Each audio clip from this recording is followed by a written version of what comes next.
যেহেতু এটা একদম উচ্চ পর্যায়ে আছে, ব্যাপারটা উচ্চ পর্যায়ে বিবেচিত হচ্ছে। সর্বোচ্চ ফোরামে আলোচনা করে নিশ্চয়ই কোনো না কোনো একটা ডিসিশন হবে। কোনো টিমের কারো প্লেয়ারের খেলা বা না খেলার ব্যাপারটা সম্পূর্ণভাবে সিলেকশন কমিটির উপর ডিপেন্ড করে।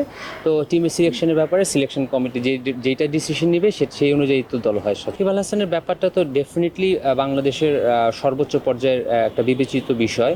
তো মাননীয় ক্রীড়া উপদেষ্টা এই ব্যাপারে কথা বলেছেন, মাননীয় বোর্ড সভাপতি এই ব্যাপারে কথা বলেছেন। যেহেতু ব্যাপারটা ওই পর্যায়ে রয়েছে, এই সিচুয়েশন নিয়ে আমার মন্তব্য করাটা ঠিক হবে না, বা পাশাপাশি আমি যদি কোনো কিছু বলার সেই পজিশনটাও নেই। তো যেহেতু এটা একদম উচ্চ পর্যায়ে আছে, ব্যাপারটা উচ্চ পর্যায়ে বিবেচিত হচ্ছে। প্রথমত আমরা খুবই খুশি, দীর্ঘদিন পর বাংলাদেশে হোম সিরিজ হতে যাচ্ছে। আনফর্চুনেটলি আমরা ওয়ার্ল্ড কাপটা আয়োজন করতে পারিনি।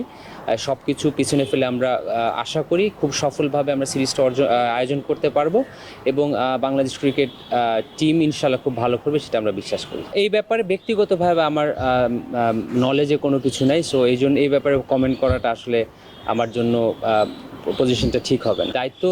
অভিযোগগুলো আসলে অবশ্যই যারা দায়িত্বপ্রাপ্ত অবস্থা রয়েছেন তারা এ ব্যাপারে কথা বলবেন। এইটা আসলে আমার ডিপার্টমেন্টের ইস্যু না, এটা আমি বলতে পারবো না। আমার মনে হয় গতকালকে চেয়ারম্যান সিলেকশন প্যানেল ব্যাপারটা খুব ক্লিয়ার করেছেন। ডেফিনেটলি পারভেজ ইমন বিগত সময়গুলোতে ভালো পারফরমেন্স করেই সেই জায়গাটা করে নিয়েছেন, এবং নিজের পারফরমেন্স দিয়ে দলের সুযোগ পেয়েছেন। একজন বড় ভাই হিসাবে এবং একজন সাবেক খেলোয়াড় হিসেবে আমি ওর সর্বোচ্চ সাফল্য কামনা করছি। বিগত সময়গুলোতে অনেক পরিশ্রম করেছেন। একটা সিজন আমার সাথে ছিল রংপুর রাইডার্সে, আমি ব্যাটিং করছিলাম। যথেষ্ট পরিশ্রম করেছে, এইচপিতে ভালো পারফরমেন্স করেছে, এই টিমে ভালো পারফরমেন্স করেছে, সেটার কারণেই সুযোগ পাওয়া।